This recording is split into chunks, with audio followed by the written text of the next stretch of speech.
If you guys have never lived in Washington, I highly recommend it. What did I do to you, Poseidon? Why do you do this to me? Okay, I'm just gonna pretend this isn't happening. If you guys remember in the last video, we got the car lowered on some BC coilovers. It is a little squatted in the rear and obviously fitment is not the best. I just got off the phone with the guys over at Discount Tire. We have our 1552s here. They sent over a set of their Apex wheels, which are the split 7-spoke, which I am incredibly excited about because in Japan, they have a BP chassis car called the S402, and it came factory with a split 7-spoke design. So 1552 reached out and they said, hey, we heard you were interested in this. You want to take a look at them? Obviously, I said, yes, that would be awesome. And they sent a set over for us. So thank you so much to 1552 for working with us on the Legacy, because I think these are going to look sick. So, if I get this guy out of here, okay, center cap comes out. And inside here, there should be a set screw somewhere. Which I don't see. 1552! Help! So just to rule out the possibility of that one for some reason not having a set screw, let's open another one.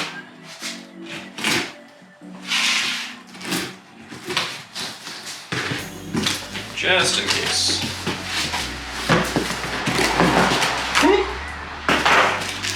Okay, yes. I'm not crazy! So if this one has a set screw in it and the other one doesn't, I don't know what I'm gonna do with that. I may have to like rip it out of there, but there's our little guy for the set screw. So yeah, let's take a look at this wheel and see if it's different. I'm actually confused right now.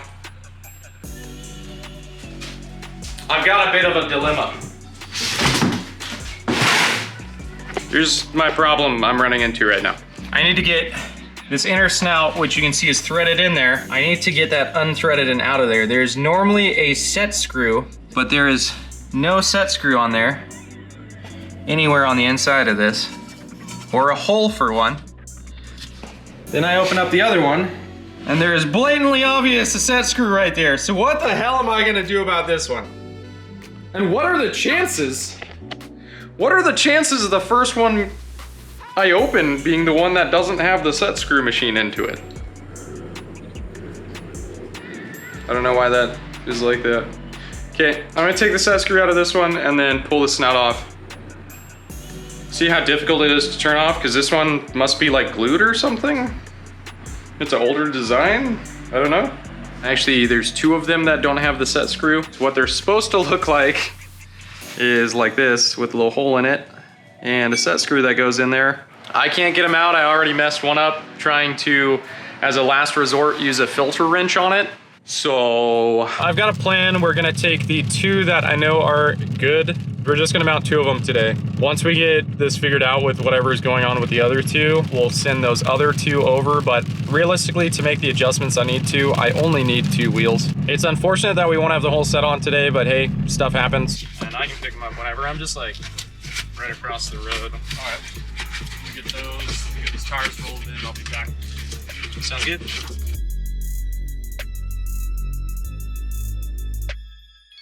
Good news.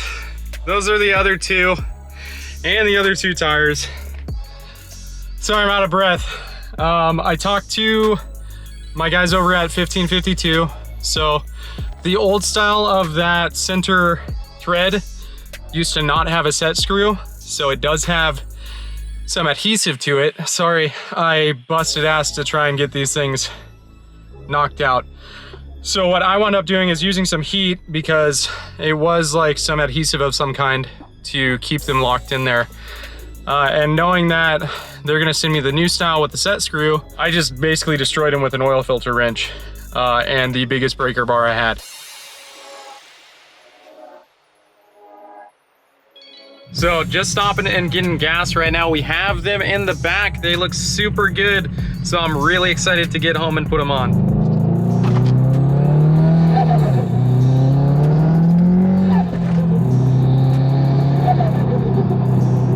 that turbo flutter never gets old. Like, I love it.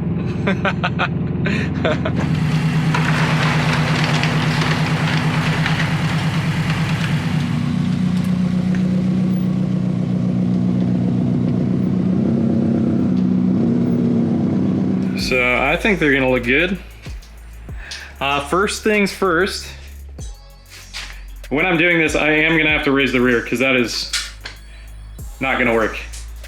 One, it looks really stupid and there's no adjustment, or there's very little adjustment from the factory. So until I get something like the white line adjustable lateral links and that kind of stuff, I'm kind of SOL on that.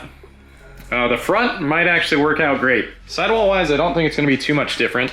I'm not gonna do like a whole crazy alignment today. You need to have a level surface when you're like properly aligning stuff, or else it's not gonna look right. And then I gotta break out the string alignment kit and all that, and that takes a while to set up. So I'm not gonna do that today. We just wanna get it kind of eyeballed. Yeah, let's get it lifted up.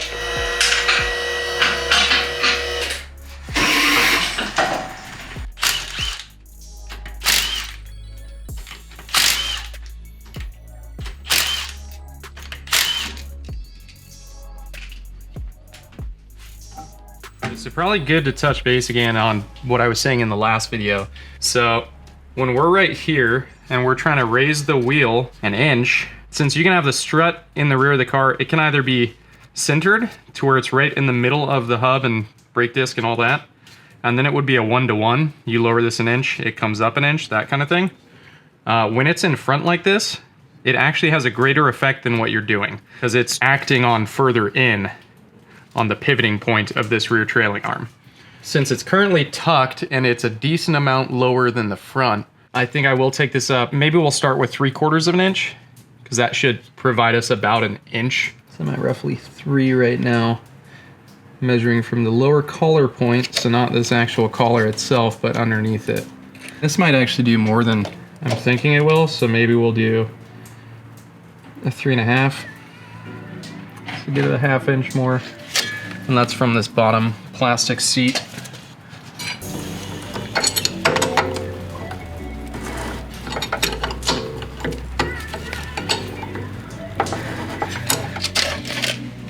A long ways to go. So one of the things that you're acting on in doing this is I'm starting to flex the sway bar because this side is getting tighter than the other side. You could just undo the sway bar, but these end links are old and messing up and I don't have new ones yet. So I'm gonna undo the other side and I'm gonna work these as a pair and see where we wind up with them. So I don't have hub centric rings yet, so I'm sitting down holding the tire up with my legs. It's a good time. Should try it.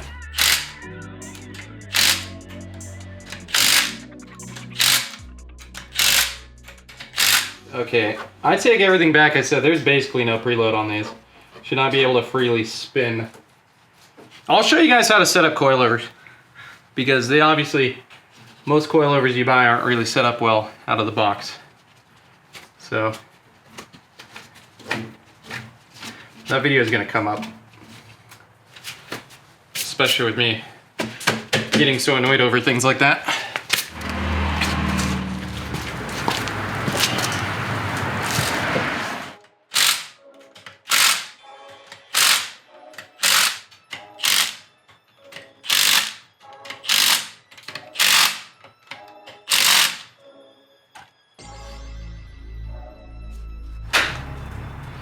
Open up truth. So I'm gonna lift it back up and I'm gonna camber the front, and we'll worry about the rear at some point. Honestly, the rear looks pretty damn good right now. And this does not look like my car. That is weird.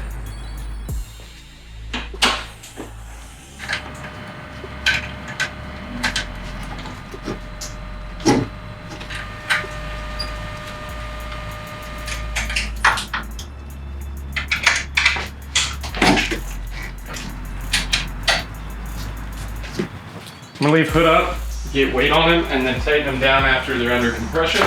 So I've got these maxed out on camber, which I normally don't run like that, but I haven't set up the suspension yet, so just to keep it from rubbing for now, I think that's probably gonna be the best we can do with where we're at.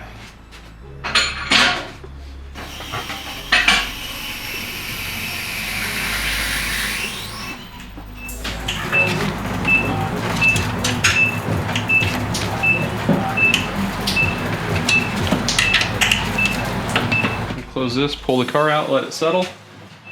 Probably drive it around a little bit, and then we'll take a look, see what we think. The wheels are a little wide for the stock body. I may have to, it wouldn't be a bad idea to roll and pull these just ever so slightly. I just don't wanna, I don't like when they get pulled and you see it in the fender, and it looks like the fender's like been in an accident. You've done it, you know what I'm talking about. But that's with full camber in on top. Like I said, I did not touch the eccentric bolt. When I installed the coilovers, I always set them to complete neutral. That way, if I need some extra room on the bottom side of things, I can. Otherwise, everything is all handled up top. I am thinking this thing looks pretty damn good. My garage is not level at all on this side. So if you're a garage leveling guy and you feel like helping a brother out, let me know. We can trade skills. I can sing sometimes, not very well, but you know. Yeah, I'm gonna drive the car around real quick. That should allow it to settle, because obviously when you set the car down on the ground for the first time, the tires are gripping the ground and they're not, yeah, it's not as low as you think it is. So I'll drive it around the neighborhood. I'm not even talking, dude. You already know, like, I can skip to what I'm doing. It's so hard to do YouTube. You try and like narrate your narrations, and it's, I just don't learn, I guess.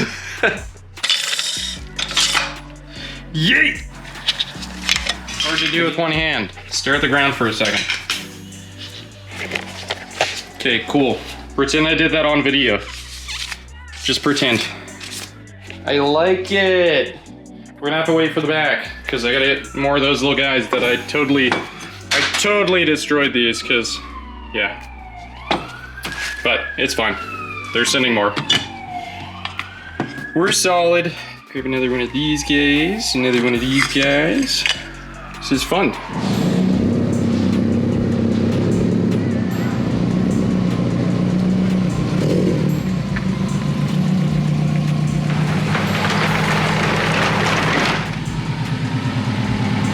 She looks good. I don't know how, but I got the front and the rear like perfectly matched. I'm out of fucking battery again somehow. That's cool. The sun is directly overhead, so I can't stand anywhere but here. I took a video on the wheels after I got them put on, and then I realized that this one was dying. So over the course of the last like 2 days, I bought a few more batteries for this camera. That way I can use it and it's not going to die on me every 20 minutes. So now we got the stabilization, shouldn't look too bad. And it's given me a couple of days to drive the car around too and get a feel for it. I did raise the rear up a little bit. It was bad, like really bad. So let me show you the car. So this is how she's sitting currently. I will say with the BCs, if you get BCs now, I had no idea that they lowered their spring rates. So it's actually now a 7K front and a 6K rear. Honestly, they need to ship that kit with 8K and 8K at least. I have, on the Outback, I've got 12K fronts and 10K rears, and it feels great on the street. Like, no issues. We have pretty crappy roads out here as well, and I've never been like, holy crap, I'm riding on a box of rocks. So I would highly recommend, I mean, a 10K, 8K would be like great for these cars, but even just matching them at 8K, 8K wouldn't be bad either. With the spring rates on these, they do flex a lot, so it doesn't really show how it's sitting properly. But I'm happy with everything and how it turned out. I have already chewed up these back wheels, so in this video that I'm actually shooting today, we're gonna roll the fenders and fix all of that. So I stopped bottoming out over bumps and scraping the crap out of this thing. You can kind of see it, but it's just on the wagons, it's not right here that you're having issues with, it's like more up here. Because when that swing arm pops up, it's just sending that directly into this. So we've got stuff to fix that. I am really happy with the wheels. I am still waiting on the center cap replacements. So those should be in pretty much any day at this point. We're going to clean up both the STI and this car and take some pictures at some point in the next couple of days, so that'll be cool. But no, I'm really happy with how this thing came out. Zoom in, kind of get a look of it. I like it a lot. I think it really changes the look of the car. Pretty cool.